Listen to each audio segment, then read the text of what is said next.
আজ শুক্রবার সকালবেলা 12টার দিকে উঠে রুমের সামনে সিঁড়ির এখানে দরজার সামনে বসে ভাবছি, অফিস তো মাত্র খোলা শুরু হয়েছে। বাংলাদেশের সমস্ত মানুষকে যদি আমি আন্তরিক অভিনন্দন ও শুভেচ্ছা জানাই ও ঈদ মোবারক জানাই ঈদের ছুটির পরে, তাহলে তো আমার কোনো টাকা পয়সা লাগছে না, আমার শুধু একটু সময় লস হচ্ছে।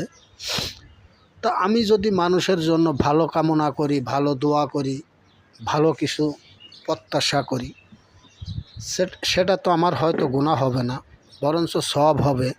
তাই আমি বাংলাদেশের শ্রমিক, মজদুর, দিনমজুরি, খেটে খাওয়া মানুষ, সমস্ত স্তরের মানুষকে জানাইলাম আন্তরিক ঈদের অভিনন্দন ও শুভেচ্ছা। আমার ভিডিওটি ভালো লাগলে সাবস্ক্রাইব ও শেয়ার করিবেন, ফলো দিয়ে পাশে থাকবেন ইনশাআল্লাহ।